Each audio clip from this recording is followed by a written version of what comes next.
Welcome to Mehdi Unfiltered here in Washington, D.C. I'm Mehdi Hasan. On today's show, I'll talk with actress and activist Cynthia Nixon about the latest attempts by universities to suppress pro-Palestine protests. Also on the show, why Trump's racist lie about Haitian immigrants eating pets is not only dangerous and false, but is also a form of domestic terrorism. But first, I speak with Maxwell Frost, Congress's first Gen Z member, about the latest assassination attempt on Trump. So, what are we waiting for? Let's go.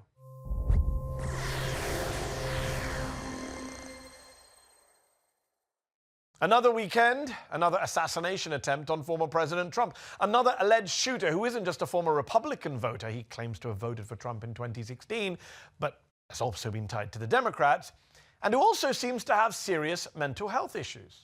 And yet, he had access to a firearm, an AK-47 type rifle, we're told. The Republicans are outraged that Trump has been the victim of 2 assassination attempts by men with guns. But they're never outraged about all the men with guns who shoot up schools and grocery stores and movie theaters and churches and synagogues. That they're fine with. Well, someone who isn't is Maxwell Frost, the first member of Gen Z to be elected to Congress from Florida, and former national organizing director for March for Our Lives, the youth-led movement in support of gun control. You might recognize Congressman Frost from the standing ovation and the loud applause he got at the DNC for his speech last month. And Congressman Maxwell Frost joins me now. Thanks so much for coming on Mehdi Unfiltered. Of course. Yeah, thanks for having me on. So, we've got to start with the big news of the week. What is your reaction to this second Trump assassination attempt in your state of Florida? Well, obviously, you know, I'm against any form of political violence. But the thing I think we really need to talk about is people often want to talk about rhetoric, which is really important. You know, I'm all for toning down rhetoric and everything. But the other thing we have to look at is how do we get rid of the means of political violence? The fact that people have unfettered access to assault weapons. I mean, I think this guy had an AK-47 or something like that. Yeah. And what are we going to do to make sure people don't have the means to do political violence in this country? I think is a really important part of the conversation that folks don't want to talk about. The second thing is I know Trump is out here blaming the vice president for these attempts on his life. And the enemy within he's talking about. He's really ratcheting down. Oh, yeah, right, yeah. When he is the one that has been pushing this to really high levels, I mean, just look at what him and JD Vance are pushing about Haitian Americans. Yeah. That has led to bomb threats at elementary schools. Yeah. Right? I mean, there are Haitian American parents who are saying they're scared to send their kids to school because they're being bullied, their lives are being threatened. And so I'm all for talking about tone, but some people need to look into the mirror. And the second thing is we need to pass laws to make sure that people can't get unfettered access to guns in this country. So on that note, I mean, this alleged shooter who from his social media seems to be nuts. I mean, apparently he's voted for Biden, he's voted for Trump, he wanted Vivek Ramaswamy, he's wanted a lot of different people. A little bit unhinged. How do they have such easy access, not just to firearms, not just to a handgun, but as you say, an AK-47 style assault rifle? Well, it has to do with our laws. I mean, I don't know if this guy's a citizen of Florida, if he's a resident of Florida, but Florida has some of the worst He also has a criminal record. Country. He also had a criminal record. Criminal record. You know, the other thing, too, is Ron DeSantis has been pushing to water down the gun laws that we did have in the state of Florida. You know, now we have permitless carry. I mean, where you can just carry a gun without having a permit in the state of Florida. So am I surprised with the situation? No, because we have things like this happen all the time to regular citizens in the state of Florida. When there was a school shooting in Georgia just a few weeks ago, you tweeted, the school year has started, so the school shootings have started. Do you think people here at this point in this country have just accepted mass shootings as a part of life, to quote GOP vice presidential candidate JD Vance? I think people are starting to, and that's why it is important for leaders and people in this movement to wake people up and shake them and say, this isn't normal. This isn't a normal thing. No matter what JD Vance says, no matter what Donald Trump says. Why isn't it normal? Look at every other country, every other major country in this world, and look at their rates of gun violence. I mean, we're a country that has immense resources. Why is this a uniquely an American problem? Because of our gun laws. And what I tell people is, like every other issue, this boils down to corporate greed and the fact that the gun lobby wants to sell as many guns as they can sell. Any law that means one less gun being sold, they will oppose with everything they got. But the good news is, and I truly believe this, I think the gun violence prevention movement is much stronger than the gun lobby right now. But the way we have changed, if you study social movements, is not a lot of power for a short amount of time, it's sustained power. So we've gotten some good things, Bipartisan Safer Communities Act, White House Office of Gun Violence Prevention. We need to continue to sustain, so when we do have a Democratic trifecta, we can say this is what we do because it's part of the Democratic agenda. Or when a Republican comes back into office, he can't just tear it all down again. He could shut down a White House office. Exactly. Gun violence policy. According to the latest reports, around 11,600 people in the US have already died due to gun violence in 2024. We're in September. During the recent presidential debate, Kamala Harris said, and I quote, "Tim Walz and I are both gun owners. We're not taking anyone's guns away." Some might say it's a pretty stark statement to make just a week after we saw a 14-year-old kill 4 people in a school. Are Democrats unnecessarily defensive on this issue? The polls show that most Americans, including most gun owners, most Republicans, want background checks, want basic gun prevention measures. But Democrats seem to tiptoe around this. Here's a presidential candidate saying, well, I own a gun. It's not like I'm anti-gun. Do we need to do that? I think what the vice president's looking to do is really work at expanding our coalition for this election and making sure people can see themselves represented in voting for Kamala Harris. So I get what she's doing, and it's the truth. My favorite statistic is most NRA members are for universal background checks, and I think she's trying to call out to that specific population of people. Saying you don't have to not be a gun owner to exactly. Support. You don't have to. Sorry, gun owners don't not have to be part of this. Exactly, and the other thing too is Republicans love to put up the straw man that we're going to go door to door, we're going to take all your guns, and that's just not. There's not a serious politician on Capitol Hill that's introduced the bill to do that or anything like that. What we're talking about is common sense, and we know these gun laws work because in cities and in states that have good gun laws, guess what? You're less likely to get shot. You're more likely to get shot standing in the middle of a road or standing in the middle of a street in Alabama than you are standing in the middle of Times Square in New York City. And that's people in Alabama will never believe you for giving that fact that's uncomfortable to them. In June of 2022, you mentioned that President Biden signed into law the first major gun safety legislation passed by Congress in nearly 30 years. It allows states to pass laws making it easier for groups to petition for the removal of guns from individuals deemed as a threat to themselves or to others, expands background checks on young people. It's been nearly over 2 years. How effective do you think that bill's been in actually curbing gun violence? And do we have to wait another 30 years for another such bill? Hopefully we don't have to wait another 30 years because the Bipartisan Safer Communities Act is a really good step forward, and it is working. Like, people should know, gun violence has gone down in this country in terms of what we'd call everyday gun violence that goes down in our urban communities, predominantly black and brown communities. I think it's 17% that we've seen of homicides by gun go down. And a big reason why is the gun laws associated with it, but also the funding. For the first time, this government is seeing the value in funding community violence intervention, which are community programs that work at breaking the cycle of violence. And this is really important. When I say public safety, what's the top thing people think of? Policing, right? That's like the only thing we think of. We need to expand what public safety means, and part of that is funding community-based programs that work outside of the carceral system. I mean, if locking people up in a gun violence, we'd have zero gun violence in this country because we lock so many people up. So the question is, how do we stop this violence before it happens? And it's community violence intervention, it's gun laws to make sure guns don't get in the wrong hands.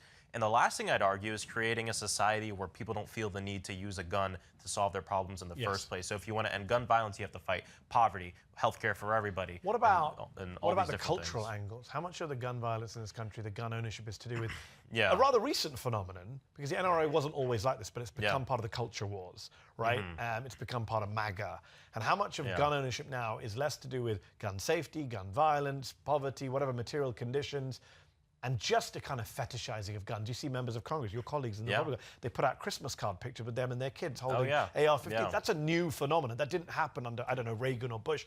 How much of it is just like, own the libs, we're going to have guns, and it's all part of our fake American identity? I mean, I think there is a gun culture in this country that is different, that is unique than other countries, I will say. And I think the unfortunate thing is that culture, combined with a lot of the rhetoric we're seeing from the right wing, creates this kind of person who becomes radicalized and goes out and kills people. We saw it happen in Florida. There's a guy who's a Ron DeSantis supporter, went out to hunt black people, went to Jackson State University, got turned around by security, went to a Dollar Tree and murdered 3 people because he went to hunt black people. Tree of Life Synagogue, right? Different situations that we've seen.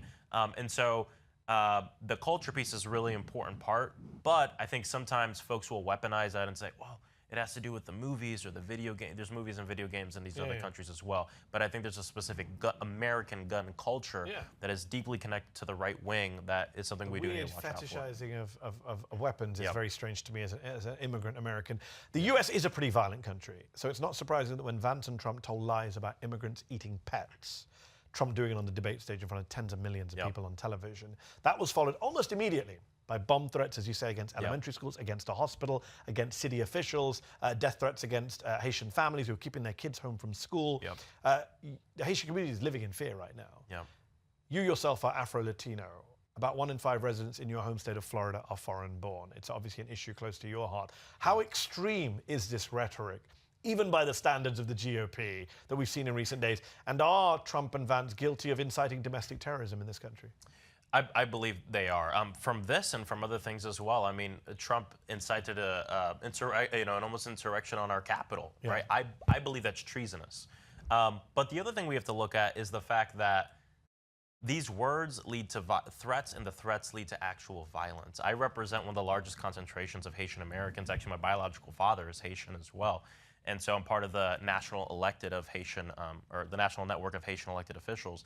And I've had people reach out to me, municipal leaders, saying they're scared for their own safety as a leader in this country because of what Trump and Vance are saying. And it's hard for Trump to surprise me because I think of him so, I think he's a horrible person, but he did surprise me when he brought that up on that stage. I was not expecting him to bring up that lie on the debate stage. Well, he has Laura Loomer advising him. Yeah, exactly. Worse than that, over the weekend, he refused to denounce bomb threats. Something that would have been so easy to do. And then he doubled down on this horrible lie that's being told about Haitian Americans. I mean, even the horrible lie, he could keep doing the lie and say, but I condemn the threats. He won't even condemn the bomb threats. That's the world we're in right now.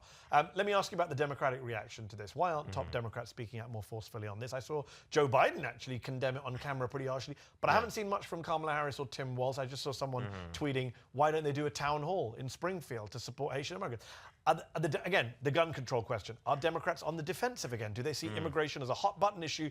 We can't touch this because a major American city has been locked down for several days.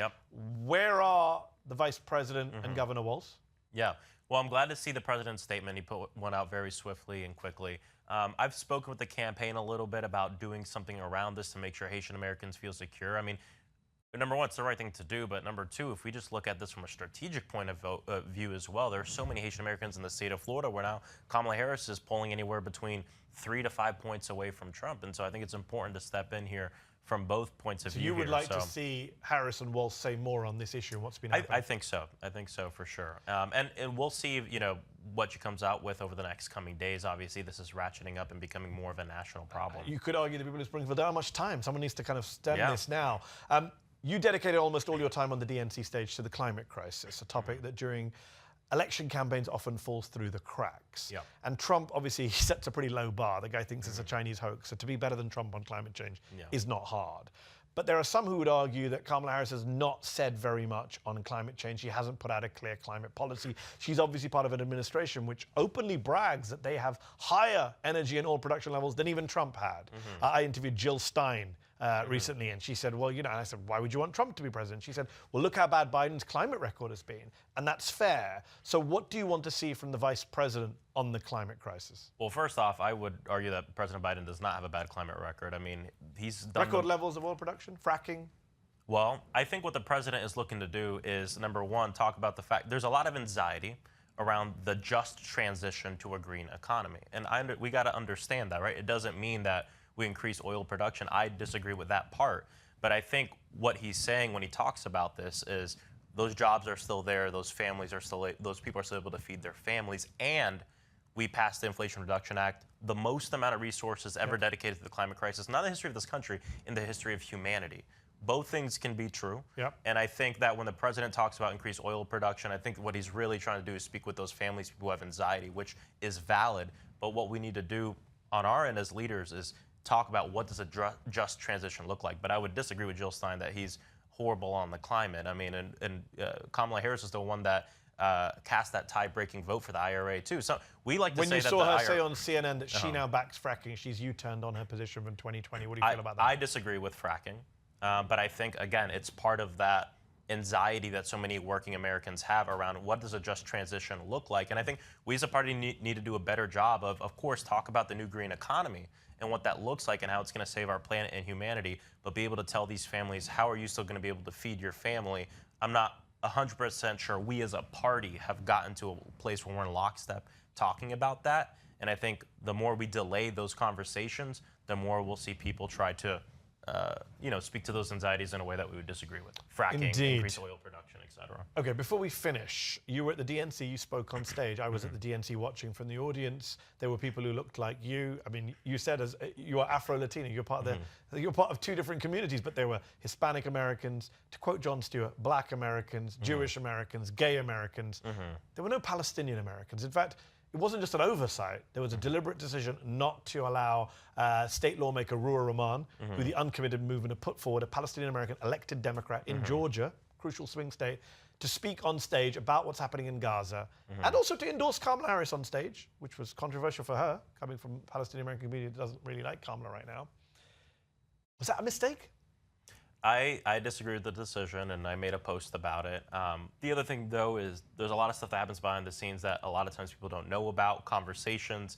These events are super highly scripted, but I called for it. I think that she should have been allowed to say a few words, especially as someone who's endorsing the president. She's a strong, of course that, but also she's from the South. I'm always for more Southern representation on the DNC stage, and so I'm a big fan of her and her work. I think. Do you recognize the damage? Does the party recognize the damage that's been done? Because up until that point, Harris had a bit of a honeymoon with a lot of Muslim Americans, Arab Americans, progressives on Gaza. She was sounding a bit better than Biden. There was a sense of, okay, we've got to change. It's not, Joe Biden's not the candidate. And then this happened, and I felt, and as someone who's part of the Muslim American community, I heard from people saying, well, this is unacceptable. I mean, there's a lot of repairing that needs to be done, a lot of work that needs to be done, and I think the vice president's heart is in the right place on this issue, and I think she will be a leader that distinguishes herself from typical But she hasn't on policy so far. She was asked on CNN specifically about changing policy. She didn't. She said no. She's been asked about conditioning of military aid to Israel, some form of arms embargo, even on offensive weapons. Her national security advisor made it very clear on Twitter she does not support that. So without the change of policy, how do we end this war, and how do we get people who have ditched the Democrats to come back to the Democrats? How do you as a party do that? I think first off, it's continuing conversations, continuing to hear from people like the vice president's been doing. We all, I think, want the same thing at this point, which is a ceasefire, safety, hostages being returned home, and there's a disagreement on how we get there. Can you want a ceasefire while also arming one side of it? It's like me telling, like me telling my friend at the bar, I'd really like you to stop drinking while I keep buying you drinks. This is what I believe. I think that the pressure we need to exert on Israel, and really on any country, shouldn't come down to impacting the defense of civilians, right? That's why I'm for things like Iron Dome, Iron Beam, David Sling. I voted against the supplemental. I was one of like 30-something people to vote against it because I see a difference between defensive aid and offensive aid, and the offensive aid being bombs we see being, thrown to innocent Palestinians. That's my personal view. I think that with the vice president, we have an opportunity to get towards a path towards peace here. But the thing people also need to realize, too, is she's a sitting vice president to a president. She's also running a campaign for president. This is a very unique situation that hasn't been seen this way in this kind of rapid deployment. And so I think it's important to keep those relationships knowing, of course, But even if we take both parts, let's take the Harris campaign and the Biden administration that Harris is part of. Neither of them refused to even entertain the idea of restrictions on weapon sales to Israel, especially given... Well, Biden did... For like a week or whatever it was. But yeah. And But that's a pretty big deal for our country's foreign policy. We're in a situation where I think you wouldn't disagree, we are in blatant violation of multiple US laws right now, the Foreign Assistance Act, the Leahy law, all of which say you cannot be giving weapons to a country that is blocking aid, that is killing civilians. Just why do you think it is? What would you say to a voter who says, why is the Democratic Party not doing this? What's the answer? I think that we have a lot of work to do on this issue. It's not an answer, Congressman. I think we have a lot of work to do on this issue. Why won't you do it? Not you personally, but the party. I think, again, we as a party have a long way to go on this issue. Just to make an example of this, too, 15 years ago, if I said assault weapons ban, half of the Democratic caucus in Congress wouldn't be for it. Now, it's the normal Democratic why 15 view. years ago half the caucus wouldn't have been for it? Tim Walz has been open about this. They had a lot of support for the NRA. we're happy to talk about the gun lobby, but AIPAC, the pro-Israel lobby, doesn't really get a mention in your party. But it's lobby groups, it's special interests, it's money, right? If we can see it on guns, why can't we see it on foreign policy? I think we need to see it on all issues. I think we need to end Citizens United. I mean, I've been very vocal on it as well. But this issue, the state of Israel, I represent a lot of Arab Americans and I represent a lot of Jewish Americans, and they're all in different places on the ideological spectrum, a very diverse community. But what I've found from spending a lot of time with my Jewish colleagues is for a lot of folks, Israel's more than a state, it's like a representation of the existence of their people. And then we look at what's going on in Gaza. I have constituents that have lost 40, 50 family members at a time. And so there's all this trauma going on, and I think that we have a lot of work to do as a party in recognizing the trauma and grief of everyone and figuring out that path towards peace. I'm dedicated towards that. I think that we as a country should be more aggressive and involved in getting towards that path towards peace, and I think we're getting there. We're seeing glimmers of hope, and I know people listening will be like, there's so many people dying, and each day more people die, and I understand that, but we have to keep pushing. Quick question on that, sorry. You just reminded me when you said that about did you get a backlash when you were one of the handful of members of Congress to vote against that supplemental? Because that's a pretty bold move for a lot of members of Congress who won't do that. When you did that, did you face a backlash? I received some backlash, yes. I'm really serious about having relationships with a lot of people, even people that disagree with me. The night before that vote, I spent the whole night calling leaders who would disagree with that vote and talking with them. And it helped stem a lot of things after the vote. And I've been protested by folks on many different parts of this issue. I would never consider myself somebody in the middle. I feel like on this issue, I'm like in the middle because I get things from both sides, but I just believe in peace. I believe in innocent people not being killed. I believe the U.S. should do more. One last question. You're the first Gen Z member of Congress. What do you think the new generation of politicians will do differently in the future compared to the generations that have come before you, compared to many of those who now sit in seats right now, decades on end? My hope is that, number one, and taking a step back, my hope is the people who run for office. I have a lot of young people who come up to me and say, I want to run for office. And the thing I always tell them is, that's great. It seems like you have a lot of ambition. But this institution is full of a lot of people that have a lot of ambition and no passion. And so just think about why you want to run. If you can't answer the question, it might not be time. Or if it's to be the second Gen Z member, that's not a good reason, right? Like, why do you want to be in this institution? And what do you want to do here? You got to have the passion and the ambition too. So I hope we'll have, people who have a heart of service coming in here, not just a bunch of ambitious people who want to get ahead. The second thing is, and I hope this from both conservatives and Democrats that come into the institution, is that we can look at the operation, and we can look at reforms that are needed in terms of the institution very clear-eyed, right? Getting rid of Citizens United, making it easier to run for office. It shouldn't be easy, but it shouldn't be damn near impossible. It was really hard during my journey. You know a lot about that as well. We need to change the way Congress works. We need to get rid of the filibuster in the Senate. There's a lot of institutional things that we need to undo. That's part of why Project 2025 is frightening and angers me, because what they're looking to do is continue building on these Jim Crow relics to make it harder to make progress in this country. This is a left of center country, right? If everyone voted every election, I honestly do believe a Democrat or a left of center person or progressive would be elected a president, and we'd see different laws. But what happened during Jim Crow and what happened in this country is the right wing has found ways to change the system little by little, to add things that are almost impossible to undo. So that way, not only are we fighting for votes, but we're fighting a system here. We're literally fighting a system. Look at the Electoral College. Look at what that benefits, right? Same thing with the filibuster. So my hope, obviously, I hope we do stuff on climate and gun violence and all these, but taking a step back and being in this institution for 2 years, I can tell you the glaring thing for me is we got a lot of things to change in terms of the way this place works. Because if we don't do that, it's always going to be a few steps forward, a few steps back. And that's my greatest revelation being here. And the thing that gives me hope is I've met a lot of conservative young people who agree, who want to make sure that members of Congress can't buy and trade stock, right? Who want to make sure that we get rid of Citizens United. So there might be some bipartisan support here, not on all of it, but on some of these reforms, but we need it, or else big corporations, billionaire power, it's just always going to run the table. Well said. Congressman Maxwell Frost, thank you so much for your time. Appreciate it. Thanks. Appreciate it. Thanks for coming on the show. College students are back on campus for a new school year here in the US, and college administrators aren't taking any chances when it comes to pro-Palestine protests. They're cracking down preemptively at the well-known Barnard College, which is affiliated with Columbia University in New York, and which, like Columbia, was the scene of a great deal of protest and crackdowns earlier this year.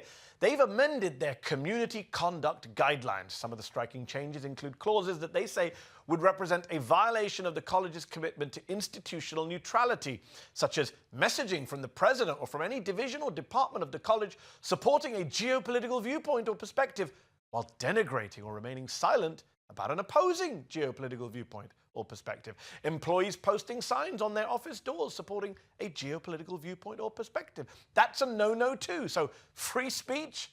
Don't be silly. In fact, the hate speech definition at Barnard, like at NYU and some other colleges, is also being expanded to include Zionism, which is a political ideology, not a protected racial or religious class. Substituting the word Zionist for Jewish or Israeli, for example, may constitute prohibited discrimination or harassment against those of Jewish or Israeli origin, it says. So, what to make of these linguistic crackdowns which accompany the predictable police crackdowns? Joining me now is activist and award-winning actress Cynthia Nixon, who is a Zeteo contributor and an alumnus of Barnard College. Cynthia, thanks so much for coming back on Mehdi Unfiltered. Thank you, Mehdi. Great to be here.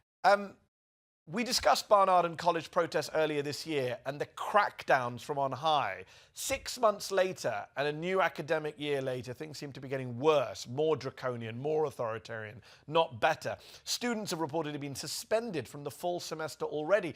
Are you following what is going on at your old college? Yes, I'm doing the best to. It's all unfolding so quickly, and it's really devastating to see such a betrayal of Barnard's values and Barnard's history and Barnard's legacy. The charges against students were certainly at Columbia and Barnard were dropped by the NYPD. Columbia has dropped all charges, and Barnard is right there with a kind of a breathtaking viciousness, suspending students. And in a few cases, students were waiting all summer to understand what was going to happen to them. And the college waited until they had actually paid their tuition and checked in and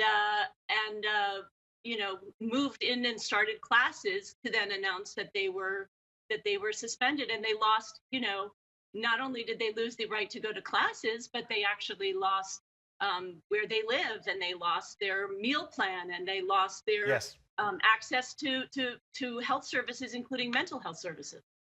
And this new policy, Cynthia, which says academics on campus can't support a geopolitical viewpoint while remaining silent on an opposing geopolitical viewpoint, does that mean that professors now have to talk about both sides of the Holocaust or both sides of the Rwandan genocide or the slave trade? Seems kind of crazy to me. Well, I mean, it does seem kind of crazy, and it seems like the Wild West. I mean, I think everyone is grappling to understand what this means. And yes, so at Barnard, you're not even allowed to have any kind of a decoration on your dorm room. You're not allowed to have a Hello Kitty sticker. You're not allowed to have a pride flag. You're not allowed to have anything like that. Yes, it seems that professors are not, when after October 7th happened and after the bombardment started in Gaza, like, for example, there was a department at Barnard, the women's gender and sexuality department, that issued a solidarity statement with Palestine, and that was taken down, and it was said that no one could offer any kind of a political comment on anything that happened. And what was ironic was when it was taken down without any notification, just the administration came in and did it. Then the Black Lives Matter post that had been there 4 years ago came up, which is obviously of the same ilk. It's a complete reversal. When Roe versus Wade was struck down, Barnard, rushed in there and said, we will have Plan B available everywhere, including in vending machines, and abortion will be covered by our health insurance. I mean, this is obviously a tremendous reversal of, to say that professors and students cannot respond to current events seems the antithesis of what you want a college to be doing. And as you've just highlighted so well, when it is other political issues, they're fine with it. It does seem to be about the content of the speech here, not about speech itself. It's because it's speech about this contentious issue of Israel, occupation, Gaza, genocide, Palestine, and of course Zionism. Last time we spoke, you mentioned how your son is Jewish and how he's very critical of what Israel's doing in Gaza. There are a lot of anti-Zionist Jews, Cynthia, like one of our Zetero contributors, Naomi Klein, famous activist and author. And yet Barnard, NYU, a lot of other schools have taken it upon themselves to basically conflate Zionism and Judaism and put a political ideology beyond criticism on campus. Yes, I mean, one can be Jewish, like my son and like many of the students protesting at Barnard and Columbia, and still want to speak out about the mass killing of civilians. You can be anti-Zionist. You don't have to be anti-Zionist to say, hey, this mass killing of civilians is wrong and must stop if we ever want there to be a path toward peace, if we ever want to see the release of the hostages. Yeah. And Cynthia, we've heard so much from the right. I know you have over the years as someone who's both a political activist and obviously in Hollywood, which takes a lot of a beating from the right, about cancel culture and no free speech on campuses and snowflakes. But the people who get most cancelled and have their free speech most restricted, as we're seeing again, are Palestinians and supporters of Palestinian rights. They're the ones who are targeted time and again. Yes, I mean, I think it's really important to note that the students that have been suspended and are awaiting to know what their fate is going to be. They're overwhelmingly LGBTQ. They're overwhelmingly first-generation Americans. They're low income. They're the first people in their families to attend college. They're a particularly vulnerable population, and it does seem like the administration has particularly targeted them. It's been very haphazard based on blurry surveillance photos and just people swiping in showing that they were on campus at the time, not necessarily that they were a protest, and many cases in which a queer student of color was suspended and white straight students that were at their side, nothing happened to them. Meanwhile, the Democrats, when we talk about Gaza, are not changing course on Gaza. Kamala Harris has been rhetorically better than Joe Biden, sure, but no change on imposing a ceasefire or bringing in an arms embargo, no end to the genocide in sight. That's more than disappointing, I think you could agree, when it comes to the new Democratic presidential candidate. Yes, I mean, let's be clear. I'm very, very happy that Kamala Harris is the candidate. Same. You know, as a longtime abortion rights activist since I was a teenager, as a person who cares deeply about public education and is horrified by Project 2025's proposed abolition of the Department of Education and Trump's, promise to let the Israelis finish the job. I think we all know what that means. I have no illusions about how disastrous a Trump presidency would be, but I think that we need Kamala Harris, who I will do everything I can to get her elected, but she needs to do better on Gaza. That the president needs to do better. The idea that a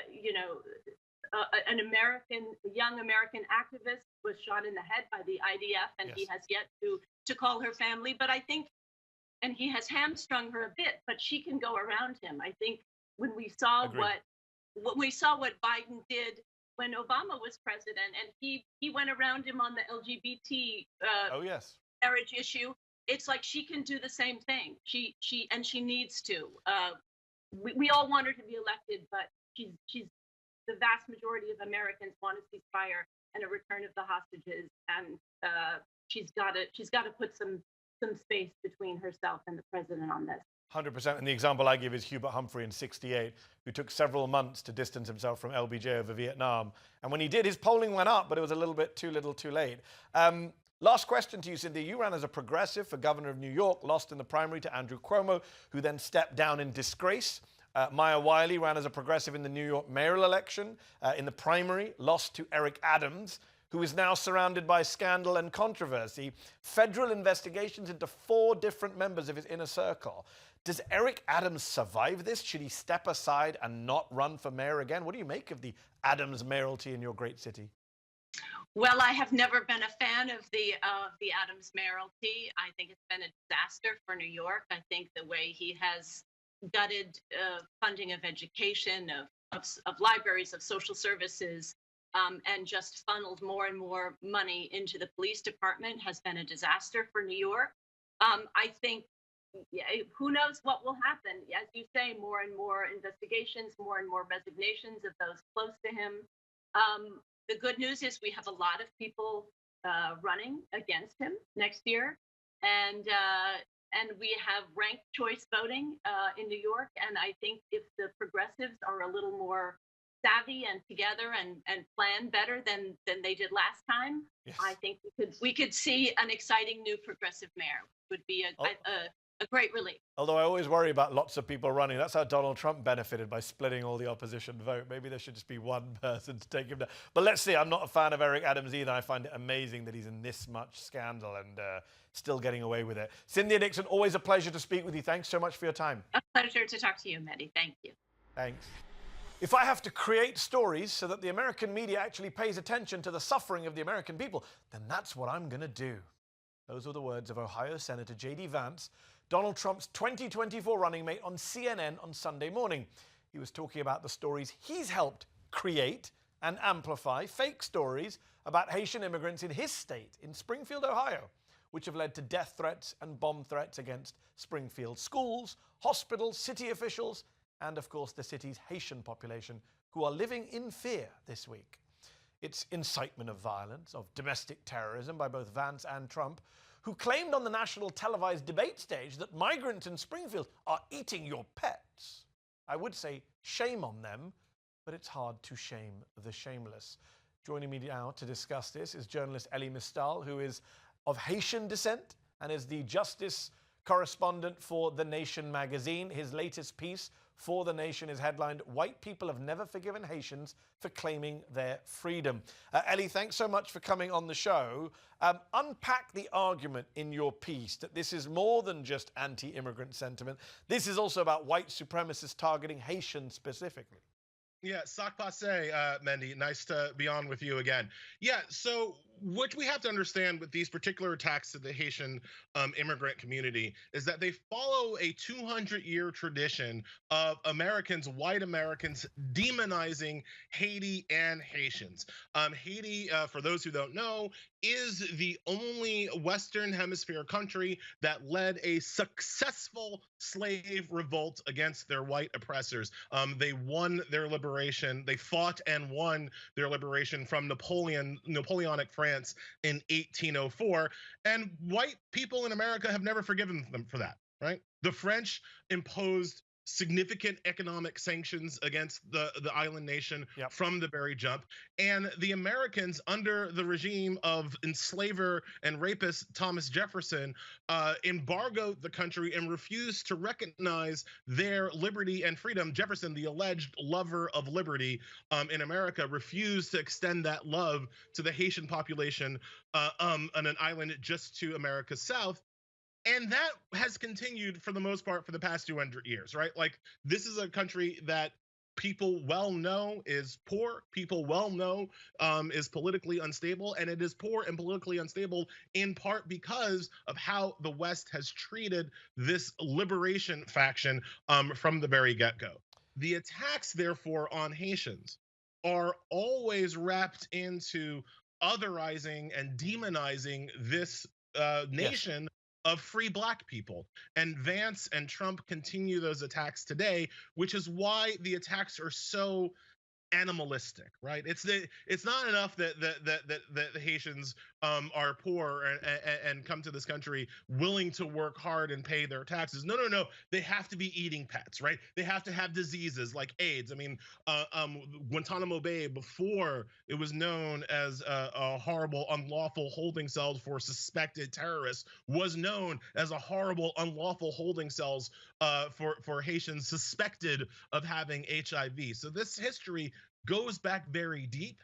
And I'm not saying that most of the MAGA people who are sharing cat memes right now know that history. Obviously, that would require them to care about other people other than themselves, and we know MAGA doesn't do that. So I'm not saying they fully understand that. Yeah. But JD Vance does. JD Vance knows exactly what he's doing and exactly who he's doing it to. So let me ask you about JD Vance. We can laugh about the insanity of the pet-eating memes and claims, but this is serious stuff. Vance is talking, as you mentioned, about Haitians bringing HIV, AIDS, disease, which is very reminiscent of Nazi rhetoric about Jews in 1930s Germany. It's stochastic terrorism is the official term for it, right? He is inciting public violence against Haitians through lies, innuendo, and vague rhetoric. And it is working. If you're JD Vance, what you are doing is working if your goal is to cause terror and pain in the Haitian community in Springfield, where people are afraid to send their kids to schools, where Haitians have reported attacks on their property. But it's also effectively locking down an entire city in JD Vance's state. Springfield has had to cancel public schools for Haitian and white children in Springfield for more than a few days because of the terrorist threats. Yeah. They've had to cancel their town festivals because of what Vance is saying. So Vance is in his zeal to hurt people of color, in his zeal to demonize immigrants, Vance is also hoarding a community of 60,000 folks in Springfield, Ohio, white, black, or other, because it helps him score political points with the very worst people in the world. And it's interesting that the same Republicans who lost their minds over a school closing because of COVID have no issue with a school closing because of a bomb threat that their leaders have incited. And I'll be honest, Elie, very little shocks me these days, but Trump's refusal over the weekend to even denounce the bomb threats in Springfield was pretty shocking. He could have said, I stand by what I said, we need to investigate this stuff, but of course I condemn the violence. He couldn't do it. He refused on multiple occasions to condemn bomb threats against an American city. As Atlantic's Adam Server once said, the cruelty is the point, right, Mehdi? Like what titillates their people is hurting people, right? And think about it, if you're a MAGA person just sitting on Elon Musk's Twitter or social media, the ability to participate in what's functionally a lynch mob against a vulnerable community from the privacy of your own home, from the privacy of your own laptop. You don't have to go out and buy the rope. You can just help out with the mob by sharing a few memes.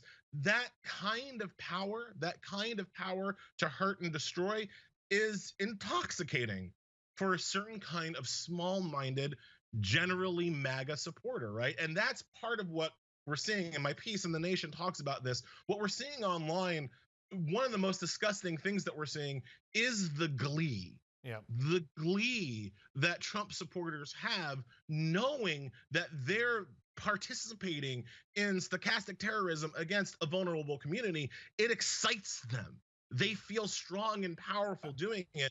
It's one of the worst things about their movement, that this is what gives them joy, right? When you looked at the Democratic National Convention, right, what gave Democrats joy was a DJ spinning tunes, shipping up to Boston when Massachusetts was announcing its primary votes, right? What gives these people joy is racism.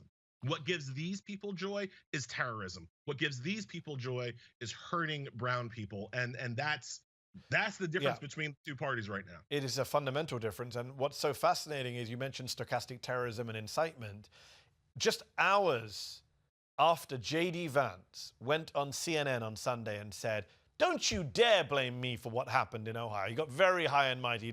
Lots of pearls were clutched in his interview with Dana Bash. And he said, don't you dare blame me. I'm not the person who did this. I can't be held responsible for what a psycho does. A few hours later, we have this attempted assassination attempt. We're being told by the Secret Service they think it was an attempted assassination attempt on Donald Trump. A man has been charged on Monday. And we're being told again, as we were a few months ago, that this is Democratic Party rhetoric. Elon Musk and other MAGA folks are saying it's Democratic Party rhetoric that incited this threat against Trump, even though we have zero evidence that Democratic Party rhetoric had anything to do with this, whereas we do have evidence that the lockdown in Ohio, the mayor of the town is blaming Trump. So it's funny that they want to have their incitement cake and eat it. right? Rhetoric for thee, but not for me Yes. is really what they're saying. But many, like, let's be clear. Look at the difference in the response from Democrats and liberals and people like you and me to this apparent, alleged, potential assassination attempt on Trump. What were we saying? Political violence has no place, right? People should not be taking shots at the president or thinking about taking shots at the president or the former president. We condemn the violence, and we have a solution to protect Trump from these threats. It's called gun regulation. Yes. Right? We have a solution to protect Trump and all the residents of Florida from people toting AK-47s with bad But there's no intentions. reciprocity is what you're saying. Right? It's called gun regulation, right? So Democrats not only are condemning the violence, they're also offering solutions to get away from this kind of potential violence. Republicans, when it's flipped around, not only do they encourage the violence, not only are they titillated by the violence, they also have no plans to stop it. And I want people to understand that. It's not just that JD Vance and Donald Trump won't disavow, condemn, or whatever the attacks happening against Haitian immigrants today. Yesterday it was Venezuelans. Tomorrow it'll be some other black or brown immigrant group. It's that they have no plan to stop people from terrorizing these vulnerable communities. And I think that is really where you start to see just how depraved their movement is. Well, and of course, they also say the quiet part out loud. Were you surprised to see JD Vance come right out and say on CNN that he is happy to create stories to get attention on his pet issue, his far-right dog whistle, or should I say bullhorn? And why should the liberal media, quote unquote, why should it ever take anything Vance says seriously ever again? Vance is able to say that because he knows that there is no accountability within his party or movement for lying. Yep. Like, our side doesn't like liars, right? Their side doesn't matter. It's one of the things I was saying in the lead up to the debate. You can fact check Trump. You should fact check Trump, but understand the facts don't matter to Trump's supporters, to Trump's own people, to the people who are going to vote for Trump and Vance. They don't care about the facts. So Vance is reacting to the political reality of a situation where he can make up whatever he wants. It doesn't matter because the people want to, it's like his people want to believe the lies. And so that frees Vance to lie. But you asked a different question, Mehdi. You asked, why should the American media take anything that Vance says seriously? And for that, I have no answer, right? For that, I have no answer for just why. Perpetual disappointment. Let me ask you this, though. On you mentioned the kind of they don't care, right? How do we, who care about facts and reality, how do we deal with this stuff, Elie? Because the right is so good at ginning up fake culture wars with fake stories and lies, which then dominate the news. So instead of talking about Trump's lack of a plan for healthcare or Vance's extremist plan on abortion, we spend our time getting outraged over and trying to fact check and debunk these ridiculous racist claims. But at the same time, they're so ridiculous, so racist, and so dangerous that we can't ignore them either. It's a bit of a catch-22 the right have got us in. Look, we have to learn how to walk and chew gum. I just between us and all of your viewers, I did not want to write about this latest attack on Haitians. I wanted to keep focusing on the issues that I care about Supreme Court reform and what have you. But as part of the Haitian diaspora, I had a duty to write. I had a duty to contextualize. I had a duty to explain. So I have to do both, right? I have to both push back against these vile racist lies and keep my eye on the ball in terms of the policies that are important in the upcoming election. I just have to be good enough and strong enough and energetic enough to do both. And that's what I would say to everybody else. We just have to walk and chew gum. We have to do both, push back on the lies, focus on the policy, and we'll sleep when we're dead. Every Muslim watching you, including this one, feels your pain. Elie Mystal, we've been there and got that T-shirt. Elie Mystal, thank you for your time. Thank you for writing that piece. Appreciate you coming on Mehdi Unfiltered. Thank you so much for having me. Great to be back on with you. Thanks. That's our show. Mehdi Unfiltered will be back next week. In the meantime, do make sure you're subscribed to Zeteo. For now, from me, goodbye. Did you like this video? Don't forget to subscribe to this YouTube channel and turn on notifications. For exclusive content and to support our independent, unfiltered journalism, head over to zeteo.com. Your support matters.